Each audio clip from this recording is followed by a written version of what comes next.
How's it going, guys? It's your boy Amir here in my basement, and here's a quick crash course to all of the different life cycles for the fungi. You've got 4 different types of life cycles. Right here, these are all the types of fungi that we're studying. You've got cryptomycetes, microsporidians, and chytrids that all share one type of life cycle, which is the general life cycle. And then the zoopagomycetes and the mucoromycetes share a second type, which is the life cycle involving zygosporangia. And both of these first 2 cycles have sexual and asexual stages. The 3rd cycle also has sexual and asexual stages, and the basidiomycetes only have a sexual stage. Ascomycetes have their own special type of reproduction, which involves ascomycota or asci, ascus, asci, all that stuff. And basidiomycetes involve basidiocarps and basidium, mostly the basidium for sexual reproduction. So with your general life cycle, so depending on where you start with mycelium. And then the mycelium undergo plasmogamy by when they connect with another different type of, or another of the same type of mycelium. So another fungus will touch the other fungus's mycelium and they will join. And plasmogamy is where there is a crossover, sort of the, it's a fusion of the cytoplasm. And then after the fusion of the cytoplasm, so here's just a little diagram of plasmogamy, the different types get swapped over. So and there are 2 types of plasmogamy. There's heterokaryotic, and that's associated with conocytic hyphae, and then there are dikaryotic cells in plasmogamy, and that's associated with septate hyphae. So what happens with the dikaryotic, heterokaryotic, all of the stuff is kind of floating around in the cytoplasm. The cytoplasms join, that's the plasmogamy part, the fusion, and then they just get swapped over from A and B and form a mixed pool, and that's associated with conocytic hyphae. With dikaryotic, each segment has 2, what do you want to call them, gametes, or, yeah, they have 2, and then each one, once the cytoplasms fuse, and each one exchanges with one of the other type, and that's associated with septate hyphae. The easy way to remember septate hyphae is separate or a septum, because they've got little divisions. So after it goes into plasmogamy, it goes into this heterokaryotic state, which is the general. So the general fungi use a heterokaryotic stage, which is this. Everything's kind of mixed together. And then it undergoes karyogamy. Karyogamy is the fusion of nuclei to form a zygote.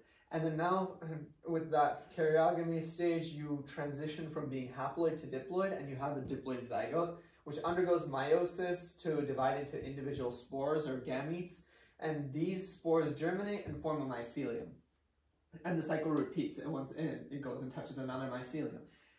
Now, for asexual reproduction, the mycelium, they generate spore-producing structures. They're allowed to grow them. And then those spore-producing structures produce the spores, and then they release the spores, those spores germinate, and then that germination creates another mycelium, and it continues. They like to do asexual reproduction. Sexual reproduction only really happens when there's a need for it, and that happens when you when that happens, you have to find another mycelium, which really restricts the fungus because it wants to be independent and it wants to be able to cycle through the asexual reproduction repeatedly. So that's the general cycle. Now with zygosporangia, it's a little different. So first off, let's start again from, you have your 2 mycelia. So here we are introducing 2 different mating types. For the ease of demonstration, you've got plus and minus. It's to represent 2 different mating types. So these 2 new mycelia, they get together and they form a gametangia with haploid nuclei. And then these gametangia end up undergoing plasmogamy. So the entire mycelium, the entire mycelium does not undergo undergo plasmogamy. Just those gametangia undergo that, and they create a young zygosporangium, which develops into a zygosporangium, which is this big guy right here. This is all in the heterokaryotic stage. It uses heterokaryotic plasmogamy, or rather it becomes heterokaryotic, whatever, however you want to say it. And then that undergoes karyogamy. When karyogamy happens, it splits away and it becomes its own diploid nucleus. And now it has transitioned from haploid to diploid. Heterokaryotic is not truly haploid or diploid because they're just kind of floating around, but it undergoes meiosis. That zygosporangium becomes just a regular sporangium, which distributes its spores and creates new mycelia. And to do asexual reproduction, the spores become, it's the same as the general. The spores make a new mycelium, and that mycelium has spore-producing structures, sporangia, and those create more spores. And it undergoes again. Zygosporangium have the major advantage that a zygosporangium can survive in very adverse conditions. And once those conditions improve, only then does it undergo the meiosis and become a sporangium and start releasing spores again. Again, it's emphasizing the idea that sexual reproduction only happens in times of stress. You don't really want to be having sexual reproduction all the time with these fungi. They prefer to do asexual reproduction and be independent of other mating types. So I'm not 100% sure whether these two mating types can spring from the same sporangium. According to the life cycle, it appeared so, but I'm not sure if that has to be a mating type from one type of mating type, and this is from another species that has a different mating type, and they can somehow combine, or if it's just another organism, like another individual. I'm not 100% sure on that. Moving on to Ascomycota. Ascomycetes are unique in the sense that they create these asci, or ascospores. Ascus is the individual of asci. And they create a fruiting body called an azocarp. And so again, if you're starting from the mycelia, here again you have the two unique mating types which come together for the sexual reproduction specifically. They create this, what do you call it? You have the positive and negative mating type. They come and join here.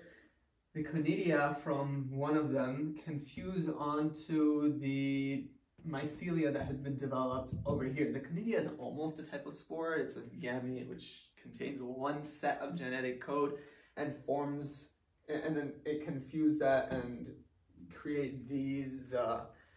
It undergoes plasmogamy, which is when it fuses and creates these asci up here.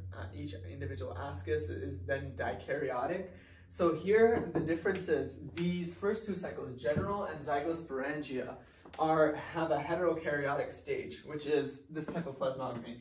Now, for the second two, Ascomycota and Basidiomycota, you have a dikaryotic stage, which means that you have those septate hyphae again. Each one is partitioned and has only two of those gametes. I think they're gametes, but I'm not positive. Over here, you have each of the dikaryotic hyphae. They undergo karyogamy, and each of those inside the ascus, branching off the hyphae, fuses into a diploid nucleus. So this, again, you're entering your diploid stage from your dikaryotic stage, and this is the zygote. This zygote undergoes meiosis and creates 4 haploid nuclei. So what happens here is that the diploid nucleus is 2N. 4 haploid nuclei is 4N. So they separate again after combining and redistributing the genetic code, and then after that they split one more time, and the poster fell down. Oh, that's fine. And then after that you have 4 haploid nuclei, and those undergo mitosis to become 8 ascospores. Those nuclei divide once more, or replicate, however you want to say it. You have 8 ascospores. These ascospores, once they have enough ascospores and they form, the mycelium develops a fruiting body called an azocarp. This houses the asci. So each ascus contains these 8 ascospores. So each of these asci, each ascus has 8 of them, and then those spores are released, and those spores can either create new mycelia and go back into sexual reproduction, or they can create another type of mycelia, another mycelia, and that mycelia can undergo asexual reproduction. If it undergoes asexual reproduction, it creates a conidiophore, and those conidiophores are then released as conidia, similar to releasing spores. They're haploid gametes, and the cycle repeats. So this is asexual reproduction. And then within this, the conidia does not have to, the conidia that's developed, similar to a spore, it doesn't have to go and fuse with the another mycelia like this. It doesn't have to do that. It only does that in times of hardship. Otherwise, it functions as a spore and just germinates into another mycelia, and then it undergoes the same thing. So it just keeps on growing and growing the mycelia. In times of hardship, it can fuse for another one and then create a new and spread through sexual reproduction. Now, the basidiomycetes are a little different in the sense that they prefer sexual reproduction. I think they can only do sexual reproduction. Don't quote me on that. I'm not 100% positive. So here are your basidiomycetes.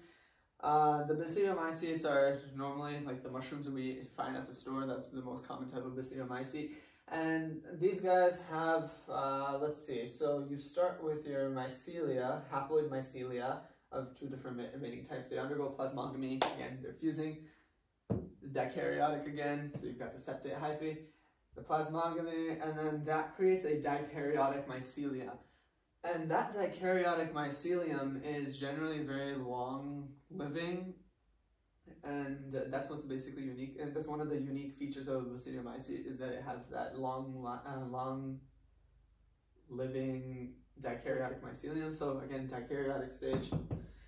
And that grows into the basidiocarp, and the basidiocarp is the fruiting body, and it has a cap that protects the gills. Inside the gills, you're storing all these basidia, and those basidia contain one of each of the haploid things. So they're not fused, so they're not diploid, but they're together, so they're dikaryotic.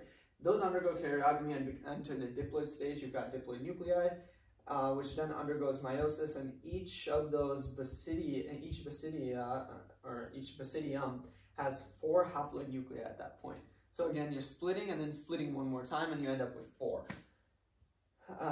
Those and it has like 4 basidiospores. Each basidium has 4 basidiospores that grow, and those basidiospores, as spores, they're released and they go back to haploid, and they create new haploid mycelia. Those two of different mating types of haploid mycelia can fuse together and in plasmogamy and create the same thing. They'll create those fruiting bodies, and that's how they spread. So that's just a quick crash course of all the 4 different fungal cycles. Each of these, so the commonalities you have is general and zygosporangia. They both have a heterokaryotic stage, and their asexual reproduction is pretty much exactly the same, using these spore-producing structures, aka sporangia. And these 3, aside from the general, the rest of them all have the unique feature that they can mate with different mating types.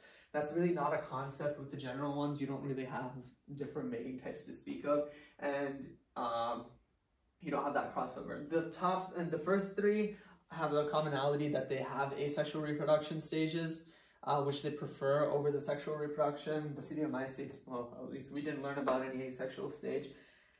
These guys form that zygosporangium, these form ascospores, and these form basidiocarps. So these 2 share the fact that they use fruiting bodies to do that. And overall, these 2 are heterokaryotic, dikaryotic. Everything undergoes plasmogamy. Everything undergoes karyogamy. Everything has a diploid stage in which the fusion of gametes happens, and then it undergoes meiosis to split off, so that it distributes, splits, and then splits again to create 4 of each. And that's a commonality. These guys use spores. These guys also use a different type of spore. These guys use spores as well. Everyone uses spores. It's just that the basidiospores are a little bit different in the way that they develop off of the basidium. And they're not really made inside, but they kind of bud off like that. And those are released. These, the ascomycetes have this special type of almost like a spore, functions similarly. It's a conidia, and that sprouts off of the conidiophores, and the conidia can germinate into a mycelia, or the spores from sexual reproduction can germinate into mycelia, so they basically serve the same function. I hope that video helped, and overall, good luck tomorrow. Should do great. Alright, see you guys.